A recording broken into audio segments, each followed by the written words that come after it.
Hello guys, pag-usapan lang natin ang breaking news. Finally, exclusive guys na bali-balita, Catherine Bernardo spotted ang dress hanggang suot pa rin ni Kat para kay Daniel Padilla. Ibig sabihin, ginagawa ito ni Catherine Bernardo para kay Daniel Padilla. Ibig sabihin, nagpaparamdam siya.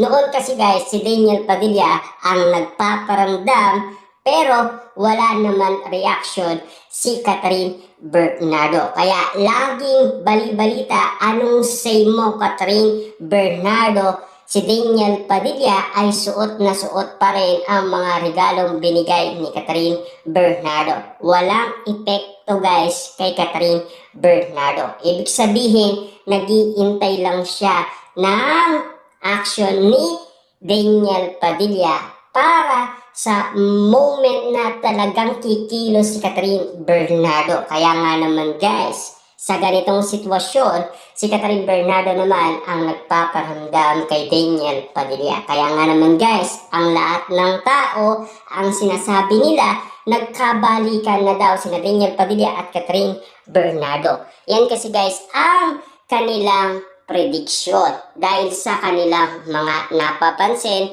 at nakikita. Siyempre guys, sa mga solid fans ni Daniel Padilla na meron din silang mga kasuotan dahil idolo nila si Daniel Padilla at nakikita nila yon kay Catherine Bernardo. Kaya kapansin-pansin lahat ng mga kinikilos ng Katniel. Kaya nga naman guys, ang ibig sabihin nila parang may kaduda-duda, parang may something na mangyayari. Ibig sabihin, yung mga nakikita nila ay parang may konektado na sa kanilang dalawa. Ibig sabihin lang yan guys, totoo nga ba ang sinasabi ni Sian Gasa? Na alam naman natin guys, di ba? Si Sian Gasa ay nagtapos umano dahil sa bardagulan nila ni Mami Bernardo sa social media. Pero at least, alam na natin ngayon. At least, nakikita pa rin natin. At lalong-lalo na guys, pinag-uusapan at pinagkakaguluhan at pinagpepestaan. Lalong-lalo na guys, yung mga ganitong moment ni Catherine Bernardo at Daniel Padilla, hindi mo yan guys kayang makalimutan. Siyempre guys, kababaliwan niyan ng mga Dilulo fans, ng mga Katniel fans, mga netizens, at mga sausawerang kapitbahay na pilit nag-iintay kina Daniel Padilla at Catherine Bernardo. Pero may moment nga naman kasi guys na hindi pa sila handang-handa. Paano nga naman kasi guys, busy sila kina Daniel Padilla at Catherine Bernardo at nasanay sila kung ano man guys ang tinawag nila. Kasi more than 1 year nga naman kasi guys ang nangyari.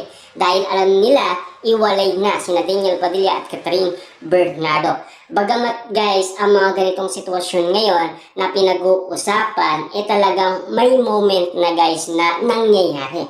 Kahit na ang ABS-CBN ay nagpaliwanag sa atin kung ano ang nangyayari kina Daniel Padilla at Catherine Bernardo. Kahit na sinasabi ng ABS-CBN guys na wala pa daw label at meaning ang mga ginagawa ni Daniel Padilla at Catherine Bernardo. Pero may something nga naman kasi guys na kumukuha sila ng survey sa iba't ibang tao. Lalong-lalo na guys yung mga ganitong reaction ng maraming tao dahil sa nangyayari kina Daniel Padilla at Catherine Bernardo. Siyempre guys, nabibilang yan, di ba? Noon nga guys, bilang nila yung mga tao sa SM na pumupunta kapag nagpo-promote si Catherine Bernardo at Alden Richard ng kanilang movie na Hello Love Again. Kita nyo naman guys, no? Na alam naman natin guys, lahat ng mga nangyayaring ito talagang konektado na kina Daniel Padilla at Catherine Bernardo.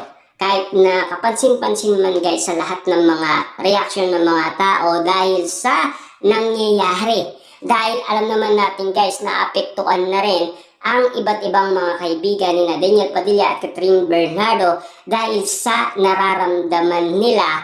Dahil alam naman natin guys, no, ang moment na yan ay pilit nilang inilalabas. Ibig sabihin, nilalabas lang nila ang nararamdaman nila sa isa't isa.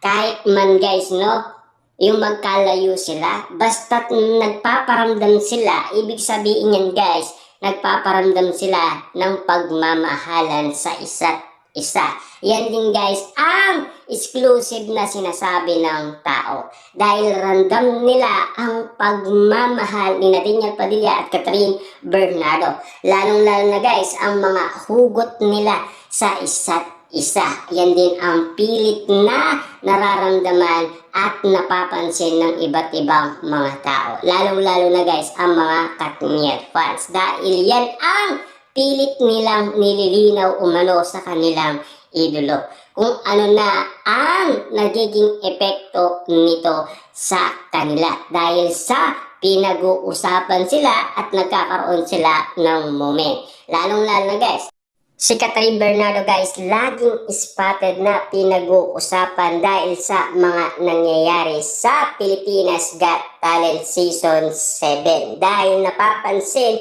ng karamihan na siya ay kinikilig bawat usapin patungkol sa Katniel. Lalong-lalo na kasi guys, namumula siya. Ibig sabihin, kinikilig pa rin siya at meron pa rin siyang feelings umano kay Daniel Padilla. Ibig sabihin yan guys, nararamdaman pa rin nila.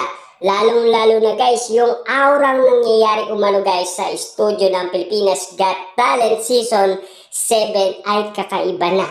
Dahil ang iyawan, sigawan at kiligan, makikita mo at mapapansin mo kapag pinag-uusapan sina Daniel Padilla at Catherine Bernardo. Yan kasi guys ang bawat moment na pinag-uusapan at pinagkakaguluhan at pinagpipestaan ng karamihan na pilit binubuhay ang Katniel at gustong makita ng mga Delulu fans kung sigurado nga ba sina Catherine Bernardo at Daniel Padilla sa kanilang ginagawa. Kung talagang nararamdaman pa rin nila ang isa't isa dahil sa mga eksenang pinag-uusapan, lalong-lalo na kasi guys, yung nakikita at napapansin, lalong-lalo na kasi guys, yung kikiligin ng sobra-sobra ang maraming tao at mababalo sila at mapapawaw sila dahil sa nangyayari sa Pilipinas Got Talent Season 7. Diba?